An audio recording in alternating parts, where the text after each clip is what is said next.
Hello students, इस marathon में हम सीडीपी के 30 टॉपिक्स कवर अप करेंगे प्लस पीवाईक्यूज़ भी सोल्व करेंगे। ये जो 30 टॉपिक्स हैं मेनली यहीं से क्वेश्चंस पुट अप होते हैं।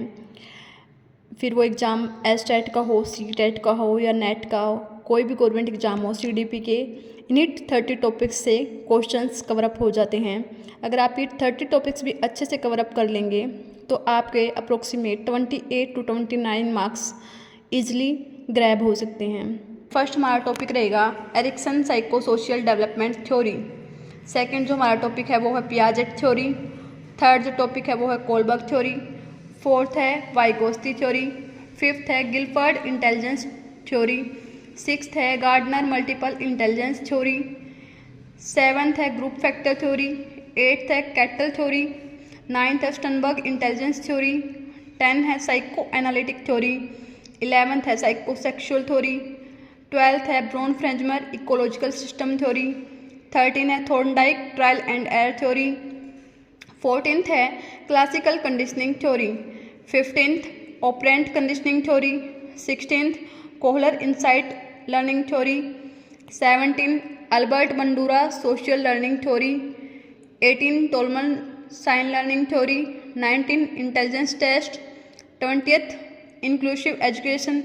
नेक्स्ट है disability, defence mechanism, motivation, emotion, inclusive education, learning disabilities, stages of development, principle of development, continuous comprehensive evaluation, tools and techniques of evaluation. ये 30 टॉपिक्स है जो मैं वन बाय वन यहाँ पे explain करूँगी। आप इन टॉपिक्स का स्क्रीनशॉट भी ले सकते हैं या फिर आप इनको नोट कर सकते हैं। हमारा जो फर्स्ट टॉपिक है वो है Erikson psycho social development theory. इसको हम लाइफ स्पैन डेवलपमेंट थ्योरी भी बोलते हैं। यहाँ से कई बार क्वेश्चन पूछ लेते हैं कि जो लाइफ स्पैन डेवलपमेंट थ्योरी है वो किसने दी है, तो आंसर रहेगा एरिक्सन। ठीक है, और जो इसकी एज लिमिट होती है इस थ्योरी की वो है 0 to डेथ। ठीक है, यहाँ पे जो एज है फर्स्ट वो है इन्फेंसी पीरियड, मीन्स जो बच्चा होता है वो इन्फेंसी पीरियड में होता है 0 to 2 ईयर्स। बच्चे के जो माइंड में कॉन्फ्लिक्ट होते हैं वो होते हैं ट्रस्ट वर्सेस मिसट्रस्ट। अगर जो मदर है वो बच्चे को अच्छे से केयर कर रही है बच्चे की, तो वो बच्चा ट्रस्ट में चला जाएगा। अगर मदर है वो बच्चे को अब्यूज कर रही है, नेगलेक्ट कर रही है, तो बच्चा है मिसट्रस्ट में चला जाएगा। जो इम्पोर्टेंट इवेंट होता है बेबी का इस टाइम पे वो होता है फीडिंग। नेक्स्ट जो बेबी की एज होती है वो होती है अर्ली चाइल्डहुड, वो होती है 2 to 3 ईयर्स। यहाँ पे जो कॉन्फ्लिक्ट होता है बेबी के माइंड में वो होता है ऑटोनॉमी वर्सेस डाउट और सेम। अगर बच्चे को पॉजिटिव रिस्पांस मिलता है पेरेंट्स की साइड से तो वो ऑटोनॉमी में चला जाता है। अगर बच्चे को थोड़ा सा भी वहाँ पे पेरेंट्स मदर या फादर उसको नेगलेक्ट करते हैं या फिर उसके साथ मिसबिहेव करते हैं तो वहाँ पे बच्चा है वो डाउट और सेम में चला जाएगा। यहाँ पे जो इम्पोर्टेंट इवेंट रहेगा वो रहेगा टॉयलेट ट्रेनिंग। ठीक है, यहाँ पे जो थर्ड है वो है प्री स्कूल की जो एज होती है वो होती है 3 to 5 ईयर्स। यहाँ पे जो कॉन्फ्लिक्ट होता है बेबी के माइंड में वो होता है इनिशिएटिव वर्सेस गिल्ट। अगर पेरेंट्स की साइड से बच्चे को गुड रिस्पांस मिल रहा है तो वो इनिशिएटिव में रहेगा। अगर उसको मिसबिहेव हो रहा है पेरेंट्स की साइड से उसके साथ या फिर बच्चे को नेगलेक्ट किया जा रहा है या अब्यूज किया जा रहा है तो वो गिल्ट में चला जाता है। तो यहाँ पे जो इम्पोर्टेंट इवेंट रहता है वो रहता है एक्सप्लोरेशन। बच्चा अपने आप को वर्ल्ड के अकॉर्डिंग एक्सप्लोर करता है। उसके बाद जो बच्चे की एज होती है वो होती है स्कूल एज में आ जाता है बच्चा अब, और उसकी जो एज है 6 to 11 ईयर्स हो जाती है। और यहाँ पे जो बच्चे के माइंड में कॉन्फ्लिक्ट होता है वो होता है इंडस्ट्री वर्सेज इन्फीरियोरिटी। सेम ही है। अगर सोसाइटी की साइड से पेरेंट्स की साइड से उसको अच्छा रिस्पांस मिल रहा है तो वो इंडस्ट्री में रहेगा, अदरवाइज अगर नेगेटिव रिस्पांस मिल रहा है तो वो इन्फीरियोरिटी में चला जाएगा। इम्पोर्टेंट इवेंट है स्कूल में कंपैरिजन होता है उस टाइम पे, तो वो रहेगा हमारा इवेंट। उसके बाद है एडोलोसिन, बच्चा अब आ गया है 12 to 18 ईयर की एज में। यहाँ पे जो कॉन्फ्लिक्ट है वो है आइडेंटिटी वर्सेस रोल कन्फ्यूजन। या तो बच्चे को आइडेंटिटी का पता चल जाएगा, अदरवाइज अगर बच्चे को ये नहीं पता चलता कि वो सोसाइटी में कहाँ लाई कर रहा है तो वो रोल कन्फ्यूजन वाली लिस्ट में चला जाएगा। ओके, यहाँ पे जो इम्पोर्टेंट इवेंट है बच्चे का वो है सोशल रिलेशनशिप्स। यहाँ पे बच्चा फ्रेंड्स वगैरह बनाने लग जाता है। और नेक्स्ट जो हमारा है वो है यंग अडल्टहुड एज जो कि लाई करती है 19 to 40 ईयर्स। इस टाइम पे जो बच्चे के माइंड में कॉन्फ्लिक्ट होता है वो होता है इंटीमेसी वर्सेज आइसोलेशन। अगर सोसाइटी उसके साथ अच्छे से बिहेव कर रही है तो वो इंटीमेसी में होता है, अदरवाइज वो अपने आप को आइसोलेट कर लेता है। यहाँ पे जो इवेंट रहेगा बच्चे का वो रहेगा रिलेशनशिप्स। यहाँ पे वही है, बच्चा फ्रेंड्स बनाता है, फैमिली हो जाती है उसकी। उसके बाद जो एज है वो है मिडिल अडल्टहुड जो कि लाई करती है 40 to 65।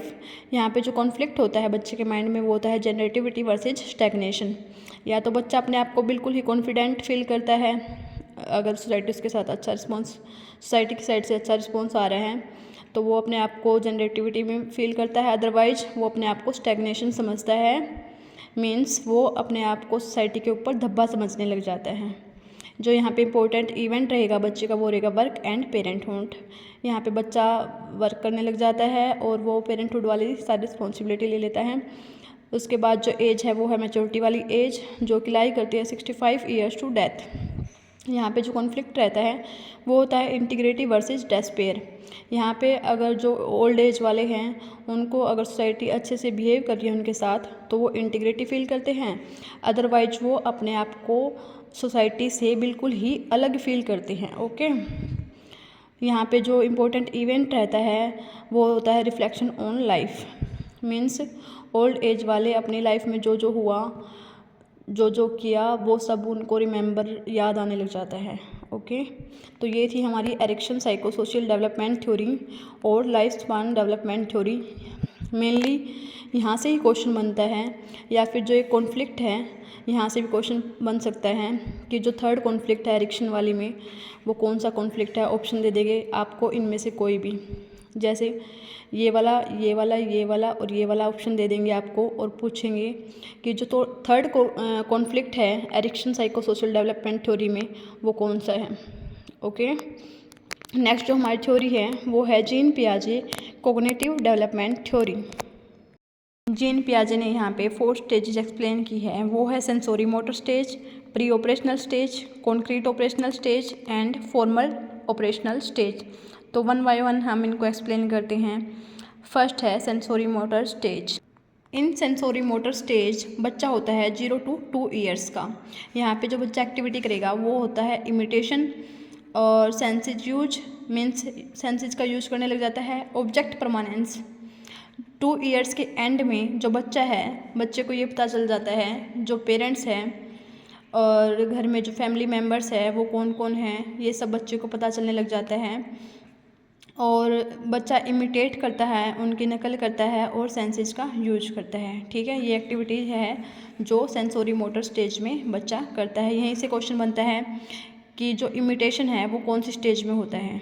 ठीक है, इस टाइप से क्वेश्चन यहाँ पे बनते हैं। नेक्स्ट जो हमारी स्टेज है वो है प्री ऑपरेशनल स्टेज। यहाँ पे जो बच्चा है वो है 2 to 7 ईयर्स का। यहाँ पे जो बच्चा एक्टिविटी करेगा वो होती है चाइल्ड मोनोलॉग। मीन्स बच्चा खुद से बातें करता है। नेक्स्ट है एनिमिज्म, मीन्स जीववाद। बच्चा यहाँ पे सोचता है कि टॉयज होते हैं उनमें भी फीलिंग्स होती हैं। नेक्स्ट है ईगोसेंट्रिज्म, मीन्स अहम केंद्रिता। मीन्स बच्चा ये सोचता है कि जो मैं हूँ, जो मैं बोल रहा हूँ वही ठीक है और जो बड़े बोल रहे हैं वो गलत है। ठीक है, तो बच्चा मीन्स बच्चे में ईगो होती है इस टाइम पे। नेक्स्ट जो होती है वो होती है सेंट्रेशन, केंद्रीकरण। बच्चा अपने आप को ही सेंटर समझता है। नेक्स्ट इरिवर्सिबिलिटी, मीन्स बच्चे को ये पता होता है इस एज में कि 2 4 जा 8 होता है, लेकिन उसको रिवर्स नहीं करना आता। 4 into 2 क्या आएगा ये उसको नहीं पता होता। ठीक है, नेक्स्ट है सिंबल बेस्ड थॉट। यहाँ पे बच्चा सिंबल बेस्ड थॉट एक्टिविटी करता है। नेक्स्ट है लैक ऑफ कंजर्वेशन, मीन्स बच्चे में कंजर्वेशन की अभी कमी होती है जो कि नेक्स्ट स्टेज में होगी। ठीक है, तो यहाँ पे पूछ लेते हैं जो एनिमिज्म है वो कौन से स्टेज में होता है, या फिर ऐसे पूछ लेंगे आपसे कि जो ईगोसेंट्रिज्म है वो कौन सी स्टेज में होता है। ठीक है, इस टाइप से यहाँ पे क्वेश्चन बनता है। नेक्स्ट है कॉन्क्रीट ऑपरेशनल स्टेज जो कि लाई करती है 7 to 11 ईयर के बीच में। यहाँ पे बच्चा लॉजिकल थिंकिंग स्टार्ट कर देता है, रिवर्सिबिलिटी आ जाती है उसके अंदर। मीन्स वो क्वेश्चंस को रिवर्स करके भी आंसर कर सकता है। जैसे 2 × 4 8 होता है, तो वो बता देगा 4 × 2 भी 8 ही होता है।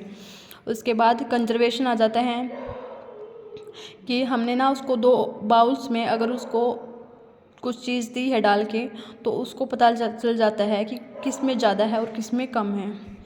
सीरिएशन, श्रृंखला में लगाना, मीन्स वो चीज़ों को सीरिएशन में लगा सकते हैं। इस टाइम पे बच्चे के अंदर जो ईगोसेंट्रिज्म होता है वो थोड़ा डिक्रीज हो जाता है। ठीक है, ईगोसेंट्रिज्म इस वाली स्टेज में था ना, तो इस वाली में आने तक वो कम हो जाता है। नेक्स्ट है क्लासिफिकेशन, वो वर्गीकरण कर पाता है।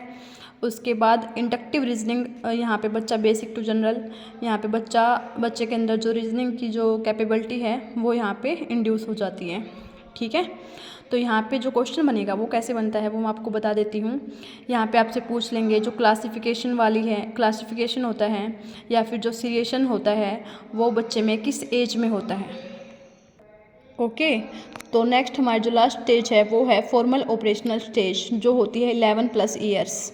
ठीक है, यहाँ पे जो बच्चा है वो हाइपोथेटिकल सिनेरियो रीजनिंग कर लेता है, मीन्स वो ज़्यादा बड़े बड़े क्वेश्चंस हैं उनको सोल्व कर लेता है। डिडक्टिव रीजनिंग कर लेता है। जनरल टू बेसिक, मीन्स उसको कोई भी स्टेटमेंट दे देंगे तो वो सोल्व कर लेगा।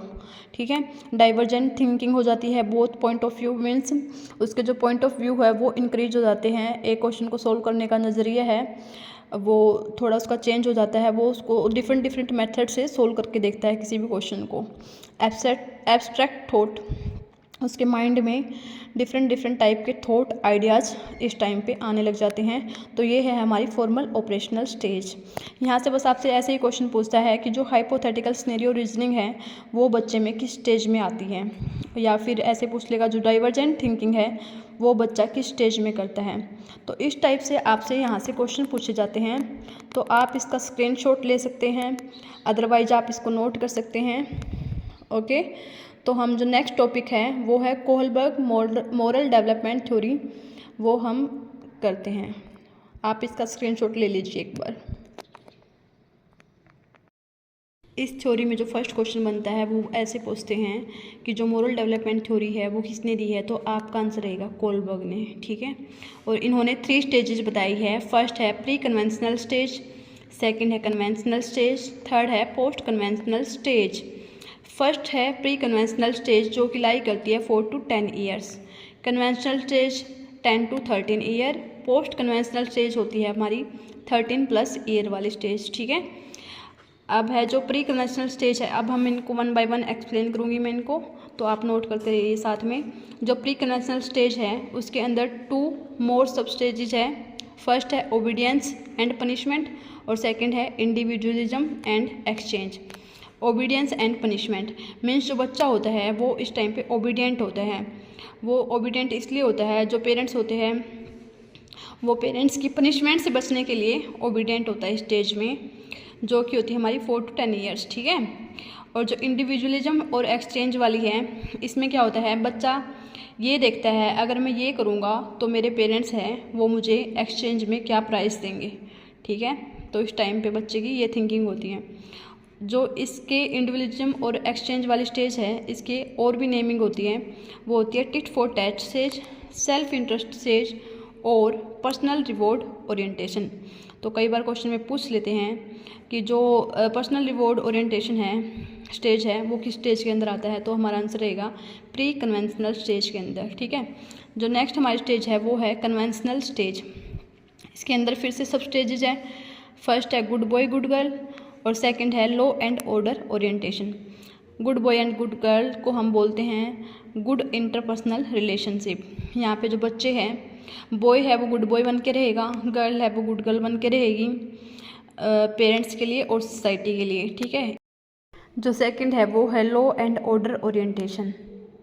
मीन्स जो बच्चे होते हैं इस टाइम पे सोचते हैं कि जो कानून और व्यवस्था है वो फिक्स है, लॉ एंड ऑर्डर फिक्स है, तो वो लॉयल्टी शो करते हैं लॉ एंड ऑर्डर के लिए। ठीक है, नेक्स्ट है हमारी पोस्ट कन्वेंशनल स्टेज, जिसके अंदर 2 सब स्टेजेज है, वो है सोशल कॉन्ट्रैक्ट ओरिएंटेशन और universal principle. Social contract orientation means बच्चों को अब पता चल जाता है कि जो लॉ एंड ऑर्डर है उनको हम चेंज भी कर सकते हैं। फॉर एग्ज़ाम्पल जो एम्बुलेंस है वो रेड लाइट क्रॉस कर सकती है, तो उनको इस टाइम पे ये पता चल जाता है।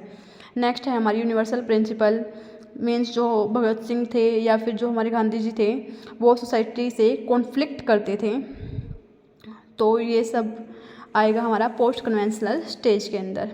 तो ये कुछ स्टेजेस हैं जो कोलबर्ग ने दी थी, वो मैंने 1 बाय 1 एक्सप्लेन कर दी है। अगर आपको ये नोट करनी है तो आप इसको नोट कर सकते हैं, और अगर आपको इसका स्क्रीनशॉट लेना है तो आप इसका स्क्रीनशॉट भी ले सकते हैं।